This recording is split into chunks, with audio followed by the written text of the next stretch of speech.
जी भैया। हमारे बासु जी कुछ आपसे सवाल करना चाहते हैं, इनकी बात सुनो। बताओ। गुरुजी आपको राम राम है। राम राम। गुरुजी मेरा नाम अनिल है सर, मैं कानपुर से आया हूँ। तो सर मेरा कपड़ों का काम है, तो कुछ गैर लोगों के सब मतलब मीटिंग चल रही थी, तो उसमें कुछ उन्होंने कुछ सवाल किए, मतलब मेरे पास जवाब भी नहीं था। एक डॉक्टर साहब आए थे, वो भी खड़े हुए थे हमारे साथ ही। उनसे उन्होंने पूछा नमस्ते का मतलब क्या होता है सर। तो मुझे नहीं मालूम था। उन्होंने कहा मुझे भी नहीं मालूम। बहुत से लोग वहाँ खड़े थे, उन्होंने कहा मुझे भी नहीं मालूम। हमने साहब लोग बोलते हैं नमस्ते यानी कि उनका आदर करना, तो मुझे भी नहीं मालूम। तो मैंने कहा कि हो सकता है शायद ऐसा हो।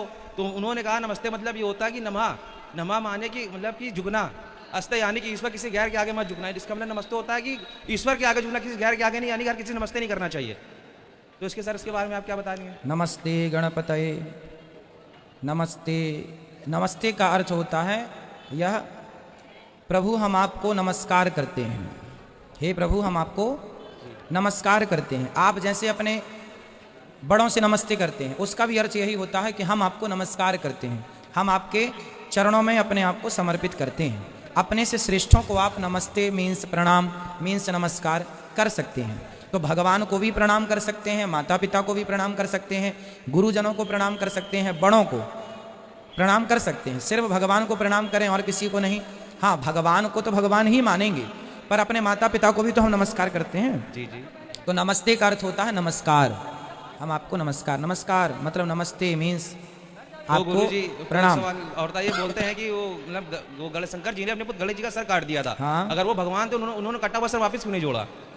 भाई उन्होंने कटा हुआ सर इसलिए नहीं जोड़ा क्योंकि आगे लीला करनी थी। आगे लीला यह रचनी थी कि उनको हाथी का सिर जोड़ना था, ताकि वो ये बता सकें आज के मेडिकल साइंस को कि देखो जिस टेक्नोलॉजी पर आप काम कर रहे हैं, जिस पर ये सब बैठे रहो, सब बैठ जाइए, जिस पर आप काम कर रहे हैं उस पर हमारे ऋषि मुनियों ने पहले ही भगवान शंकर जी ने काम कर दिया है। एक आदमी के धड़ पर एक हाथी का सिर जोड़ना ये चुनौती है कि नहीं? जी सर। चौथी पर उन्होंने कटाई हुआ सर क्यों नहीं जोड़ा? कटा हुआ सर इसलिए नहीं जोड़ा क्योंकि उस समय शंकर जी ने ये कहा कि जो माँ अपने बच्चे की तरफ पीठ करके सो रही है, पाँव करके सो रही है, उसका ही सिर चाहिए। तो वो लीला थी भगवान की। भगवान है कर्तुम अकर्तुम अन्यथा कर्तुम सर्व सामर्थ्य। भगवान कुछ भी कर सकते हैं, तो समाज को वो ये भी करके दिखा दिए जो नहीं हो सकता, आश्चर्य है, असंभव है, वो शंकर जी ने कर दिखाया। इसलिए हाथी का सिर ले आके जोड़ दिए। पर सर ये लीला तो हम लोग जानते हैं ना, उनको थोड़ी ना मालूम। नहीं, इसका दूसरा कारण यह है, इसका दूसरा कारण यह है कि ब्रह्म वैवर्त पुराण के अनुसार, ब्रह्म वैवर्त पुराण के अनुसार गणेश जी का सिर शनि की दृष्टि पड़ते ही जलकर भस्म हो गया था। किसकी दृष्टि पड़ते ही? शनि की दृष्टि पड़ते ही जल करके भस्म हो गया था। तो वो सिर भस्म हो गया, इसलिए बोले कि अब सिर भस्म हो गया तो उसे भस्म हो जाने दो, अब हाथी का सिर जोड़ देते हैं। पर सर वो भगवान थे, नया सिर बना के लगा देते हैं। भाई नया सिर देखो, आपका नया सिर बना दिया कि नहीं माँ के पेट में? भगवान तो सब बना सकते हैं, पर लीला करनी थी बेटा, एक कार्य करना था। एक कार्य ऐसा करना पड़ता है ना जिससे समाज को प्रेरणा मिले आपको कुछ करने की। भगवान को तो जरूरत ही नहीं थी फिर कुछ करने की। एक को हम बहुत श्यामा, एक से बहुत हो गए। भाई एक बात बताओ, भगवान श्री कृष्ण जो हैं, गुरु जी का बेटा मर गया था, सांदीपनी जी का। तो मरे हुए बेटे जिसकी हड्डियां भी नहीं थी, जिसका कोई सिर नहीं था, पाँव नहीं था, कुछ भी, कई साल पहले मर गया था गुरु जी का बेटा। तो भगवान श्री कृष्ण ने उस मरे हुए बेटे को जिंदा करके लौटाया था। तो लौटा दिया कि नहीं जिंदा करके, है ना? तो जो भगवान की लीला है वो सब लीला के अंतर्गत आता है। आप पिक्चर देखने जाते हैं जी, तो पिक्चर में वही सीन आप देखते हैं जो पहले से उसमें कहानियाँ लिखी जाती हैं, फिर हीरो हीरोइन उसको वो डायलॉग बोल करके उसी अभिनय को पूरा करते हैं। उसके अतिरिक्त अब आप बोलें कि यहाँ पर ये सीन क्यों है, भाई वहाँ पर वही लिखा गया है ना? तो स्क्रिप्ट पहले लिख दी जाती है, समझो। अब गुरु जी का बेटा भगवान श्री कृष्ण जिंदा कर सकते हैं, तो शंकर जी गणेश जी के उस सिर को भी ठीक कर सकते थे, पर लीला करनी थी। अब राम जी की पत्नी को रावण ले गया, तो क्या राम जी को पता नहीं था कि रावण लेके गया है? फिर ढूंढने की क्या जरूरत थी? हे सीता कहाँ हो? ये लीला थी बेटा, है ना? ये लीला करनी थी। रावण को, जयंत को राम जी ने एक बाण से परेशान कर दिया, उसे बचाने वाला कोई नहीं मिला, तो क्या रावण को राम जी वहीं से नहीं मार सकते थे? सर मार सकते थे। फिर लीला कैसे होती है, समझो, कहानी को बड़ा कैसे किया जाता। फिर आप और हम तक फिर गणेश जी की चर्चा कथा किस आधार पर पहुंचती? तो जन जन तक इसी बहाने लोग उन कथाओं को सुने, और कथाओं को श्रवण करने से उनकी बुद्धि निर्मल हो, इसी बहाने भगवत चिंतन होने से सब प्राणियों की सदगति हो, उनका कल्याण हो, ये उद्देश्य होता है। मरे हुए बच्चे को भगवान कृष्ण ने जिंदा किया, ये कथा आपने सुनी थी कि नहीं? जी सर, सुनी थी।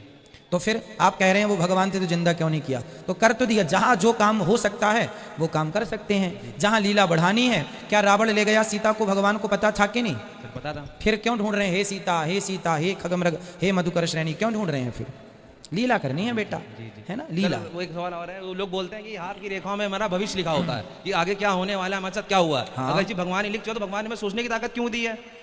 भाई सोचने की ताकत इसलिए दी है ताकि आप सही और गलत का निर्णय कर सकें।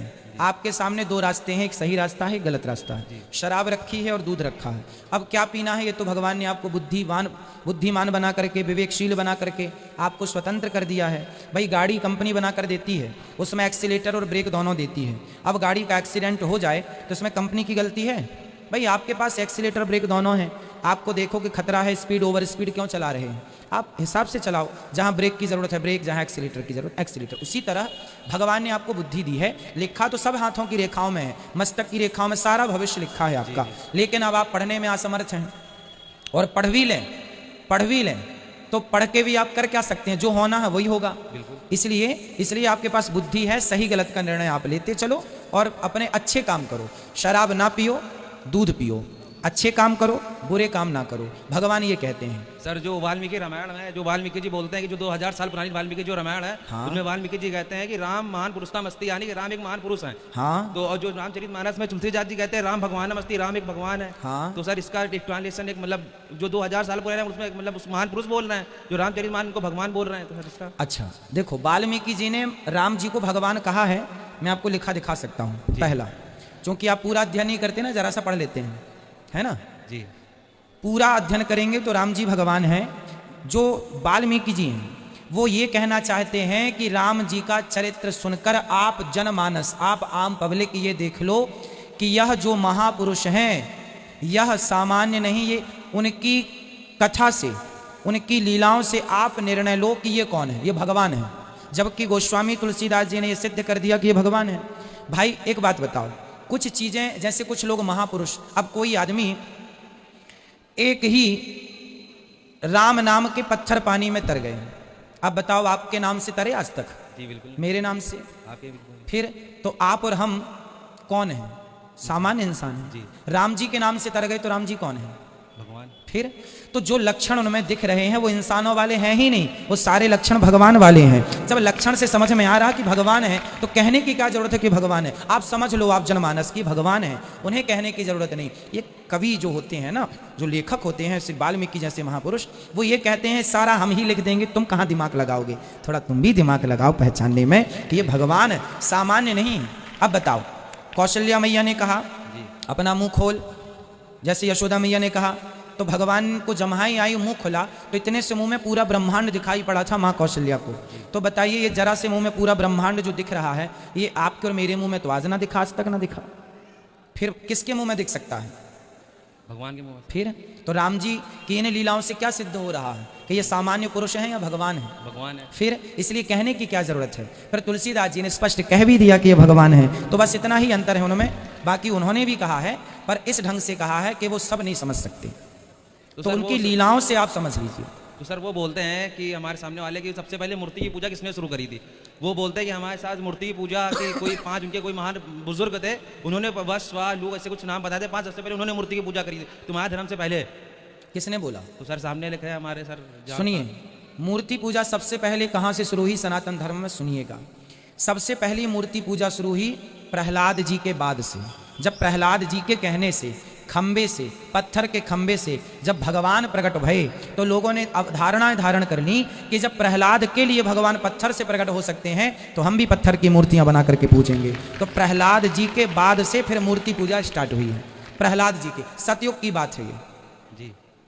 तो सर वो जब रामायण हुई थी, जब माँ सीता को रावण के पास लेके आ रहे थे, तो सीता जी माँ राम जी के पैर छूने लगी, तो उन्होंने राम जी ने सीता माँ कंधे रोकते हुए बोल दिया कि मतलब बोले कि मैं आपके ही आशीर्वाद से मैं अभी तक जीवित हूँ। तो बोले कि राम जी बोले कि राम रमाय सत्यमस्ती, यानी कि तुम राम को नहीं, तुम राम के राम को प्रणाम करो। तो सर इसके तर्जुमे में क्या होगा?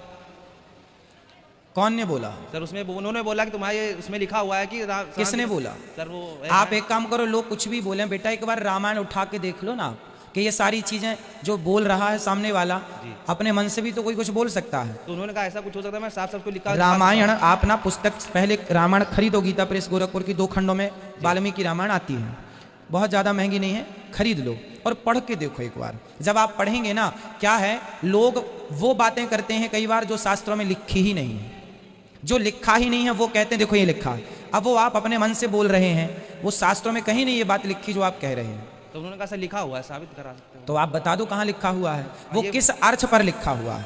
राम जी कह रहे हैं कि तुम राम को प्रणाम करो।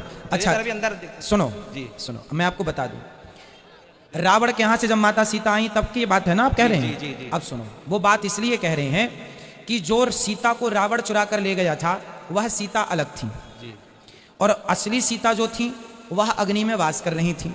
आपको पता है रावण ने जिन सीता का हरण किया है वह असली सीता नहीं थी, वह छाया सीता थी। ये बात पता है। जी और जिनको रावण ने चुराया वो सीता थी वेदवती। कौन सीता थी वो? वेदवती। वेदवती। तो जो वेदवती थी वो भगवान को पति के रूप में चाहती थी। समझो, वो किसको पति के रूप में चाहती थी? भगवान को। उन्होंने 10,000 वर्षों तक तपस्या की कि मुझे भगवान पति के रूप में प्राप्त हो। फिर एक बार रावण ने वेदवती की तपस्या भंग की तो वेदवती ने रावण को श्राप दिया कि मेरे कारण तुम्हारा सर्वनाश होगा। इसलिए उनको उस समय के लिए राम जी ने माता सीता बनाया। असली सीता अग्नि में प्रवेश करा दी और छाया सीता वेदवती के रूप में रावण लेके गया। और जब रावण से वापस सीता जी आई तो राम जी ने कहा कि तुम हमें स्पर्श ना करो, तुम अपने राम को स्मरण करो, क्योंकि अपने राम मतलब अपने परमेश्वर, जिस परमेश्वर का तुम ध्यान कर रही थी पति के रूप में, मैं अभी वही राम बन के आया हूं, पर मैं बुक हूं, मीन्स मैं सीता का पति हूं, और तुम्हें अभी उसी नारायण का ध्यान करना चाहिए, उसी राम का ध्यान करना चाहिए। अगली बार फिर मैं तुम्हारा पति बनूंगा। अबे टमाई के लिए रहने दो उसको, ठीक है। तो वहां पर ये जो बात कही गई है तो राम जी ने इस आधार पर कही होगी बात कि तुम्हारे पति तो अभी तुम नारायण की उपासना, नारायण को पति के रूप में चाहती हो, पर मैं तो राम बन के आ गया हूं ना नारायण, पर मैं अभी सीता के लिए बुक हूं, मतलब एक ही पत्नी व्रता हूं मैं, अगली बार तुम्हारा पति बनूंगा। तो वही वेदवती इस जन्म में कलयुग में भगवान श्रीनिवास के रूप में भगवान तिरुपति बालाजी प्रकट भये और उनकी पत्नी बन करके वही वेदवती आज पद्मावती के नाम से जानी जाती है इस कलयुग में। धन्यवाद जी।